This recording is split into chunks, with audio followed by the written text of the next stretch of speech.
Halo guys, jumpa lagi bersama saya Raden Mas Bon Cukray Tunet.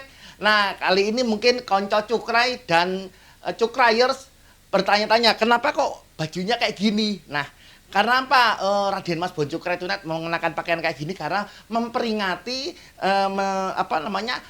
ulang tahun kemerdekaan Indonesia yang ke-75. Nah, ngomong-ngomong tentang kemerdekaan, makna merdeka apa sih yang membuat kita itu memaknai kemerdekaan ini mau diisi dengan apa? Nah, kali ini Raden Mas Bon Cukray Tunet kedatangan tamu, seorang praktisi politik yang cukup aktif di kota Tangerang. Nah, mungkin konco cukray dan cukraya sudah nggak sabar ya pengen lihat apa yang mau kita perbincangkan. Nah, kali ini kita mau ngomong-ngomong tentang makna kemerdekaan di dunia pendidikan. Karena dunia pendidikan penting untuk membentuk generasi saat ini untuk menuju Indonesia masa depan yang lebih gemilang lagi. Oke, jangan kemana-mana, stay tune ya di Bon Cukray Tonight.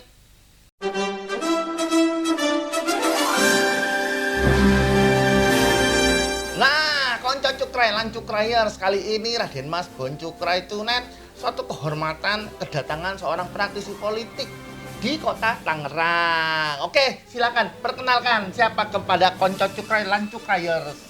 Iya, konco cukray dan lens cukrayers, nama saya Agus Setiawan, saya praktisi politik di kota Tangerang. Iya, jadi gimana kabarnya ini Ko Agus? Apik, Mas Bon Cukray. Nah, Ko Agus ini salah satu tokoh kalau misalnya di Tangerang ini kan ada tokoh-tokoh budaya, tokoh ini. Nah, cukup memperhatikan budaya Cina Benteng. Nanti kapan-kapan bisa kita akan bahas tentang sejarah Cina Benteng dan tokoh yang Tangerang itu. Tokoh di Tangerang itu Kapiten Wi. Oh, Kapiten Wi. Woi, jadi jangan kemana-mana, tekan subscribe, like, dan tekan loncengnya supaya tahu notifikasi video-video terbaru dari Bon Cukray Tunet.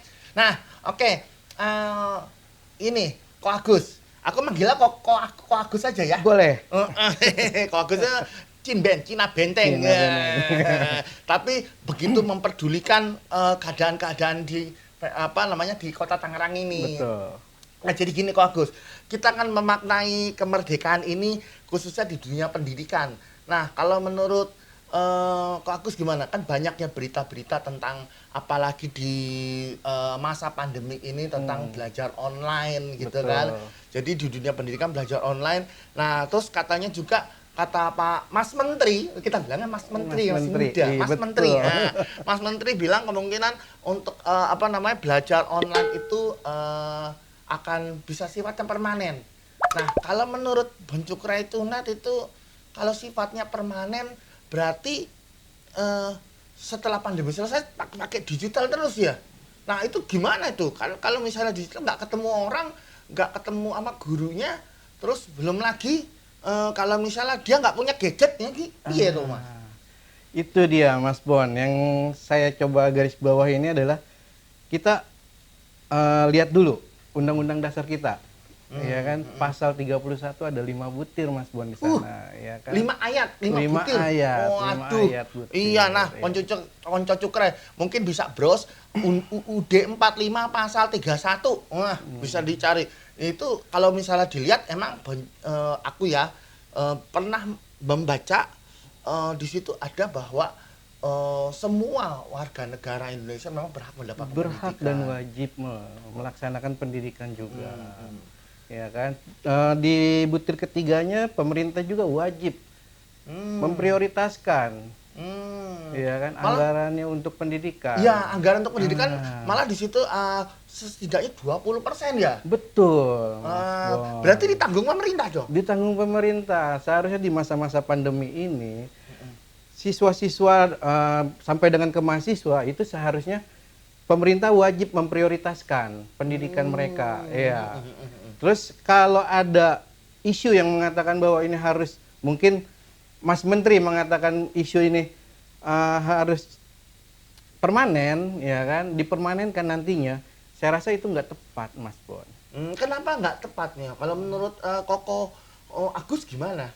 Ya jelas, itu kesosialannya, kesenggangan sosialnya kesenjangan sosial. Nah, kesenjangan sosialnya pertama ya kan, karena apa? Kita sebagai manusia itu ya kan sebagai makhluk yang sosial. Iya, zone politikon ya, ada istilahnya. Weh, aku tuh ben pinter. Oke, terus ngerti iki.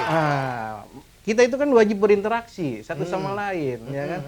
Jika kita berinteraksi melalui digital, mungkin memang eranya era digital, tapi tidak temu muka, tidak berinteraksi dengan kawan-kawan, ya sama aja kita tinggal sendiri. Gitu. Kok ini ngutan, ini ngalas tinggal sendiri. Itu, Mas Bos. Oh iya, mungkin gini kali ya, Koko Agus.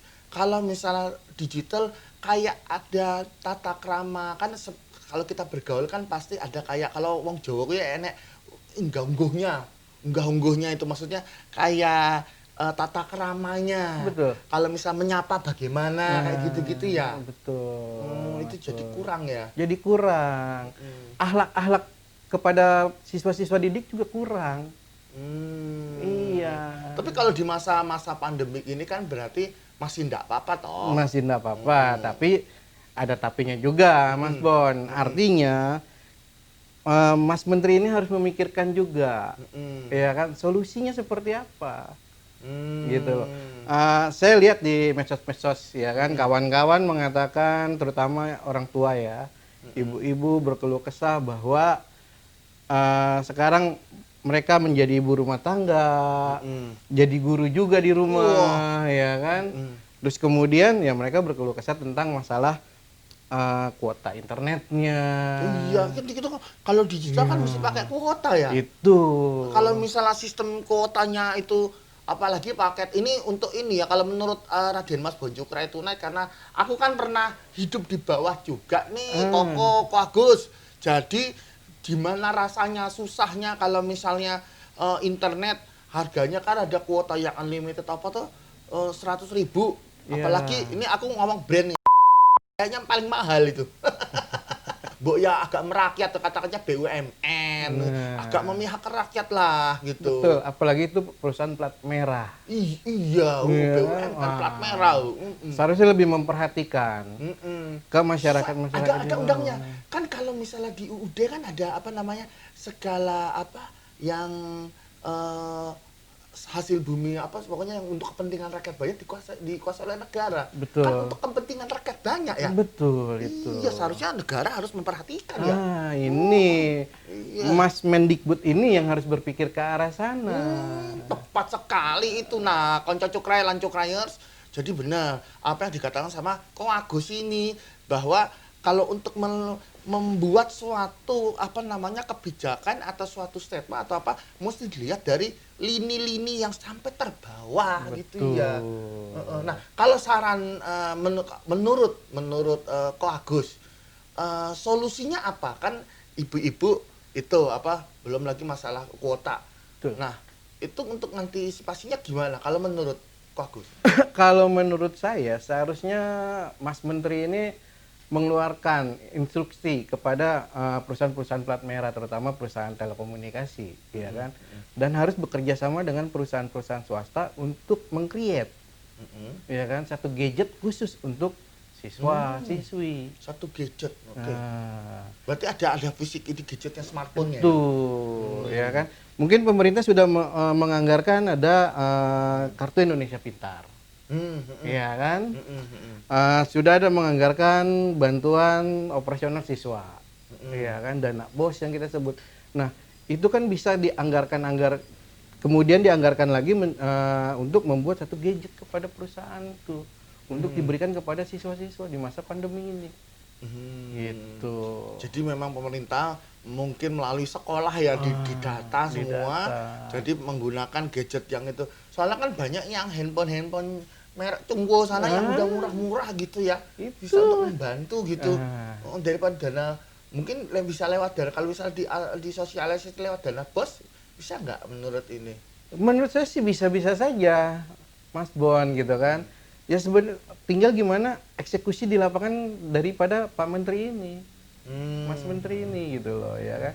Tinggal mengeksekusi di lapangan, Mas Menteri menunjuk satu perusahaan telekomunikasi swasta, ya baik itu nasional maupun yang multinasional, ya kan. Kita ada beberapa brand ya kan, yang nasional punya, tinggal tunjuk toh, buatkan satu gadget khusus untuk siswa, iya kan, toh mereka pakai aplikasi nggak banyak juga kan.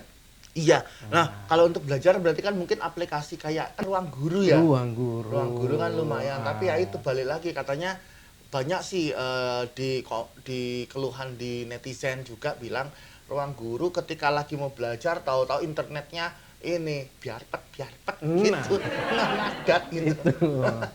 Jadi susah ya. Susah. Mungkin ini kali dari selain apa namanya perusahaan komunikasi yang khusus perangkatnya, dari khusus penyedia servis apa istilahnya tuh yang antena itu provider.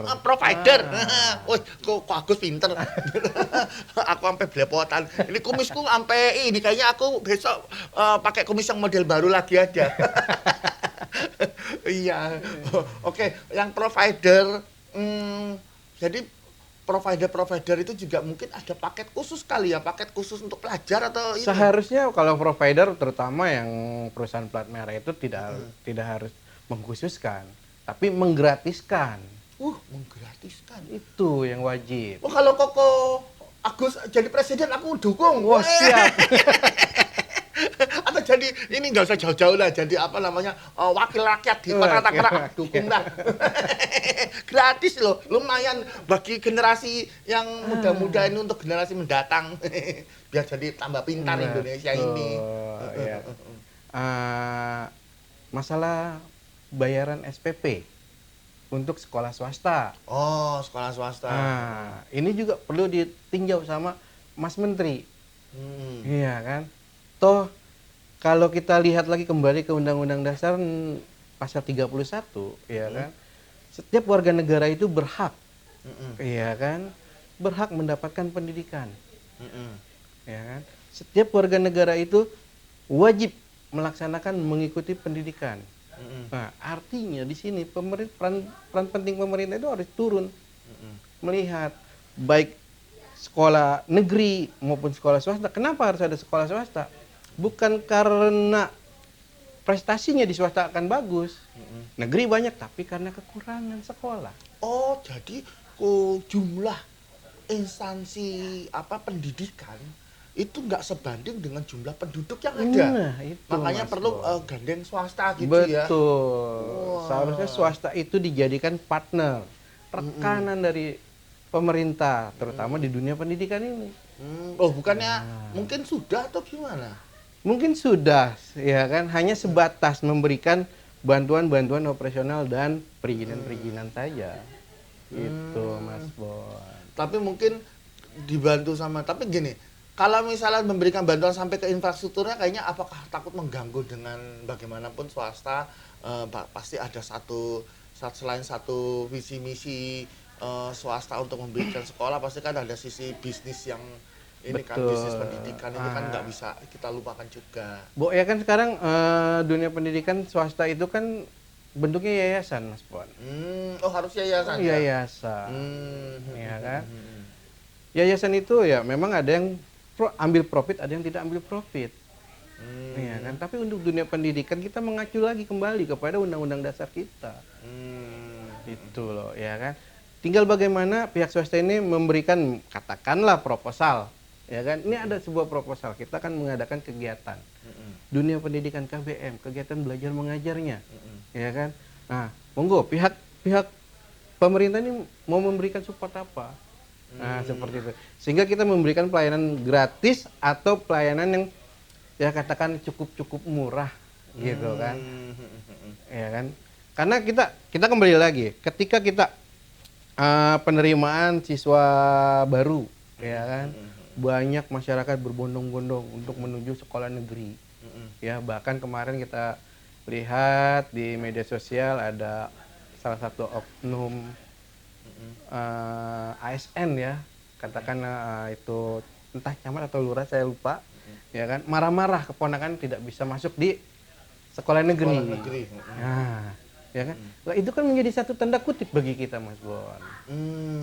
Ya kan, ada apakah gerangan? Ada apa dengan kalau ini ada apa dengan cinta, ini ada apa dengan sekolah negeri. Nah, itu loh.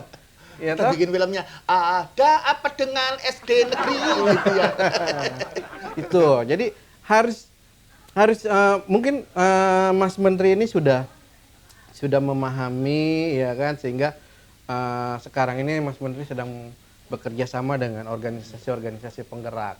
Ya kan? Mas Menteri sudah membuat program namanya POP. Program organisasi penggerak. Tapi ini juga harus disosialisasikan juga kepada kita, kepada masyarakat. Tapi masalah program organisasi penggerak itu kan masih ada pro kontranya. Betul. Gitu. Karena merasa kayaknya guru kok kurang capable kalau mesti ada kayak begitu. Gimana itu kok? Nah, sebenarnya gini, makanya itu yang kembali kita katakan, yang saya bilang ya kan, kenapa pihak swasta itu harus kita gandeng. Ya kan? Bukan kita menganggap guru-guru yang jadi ASN itu tidak capable. Ya kan?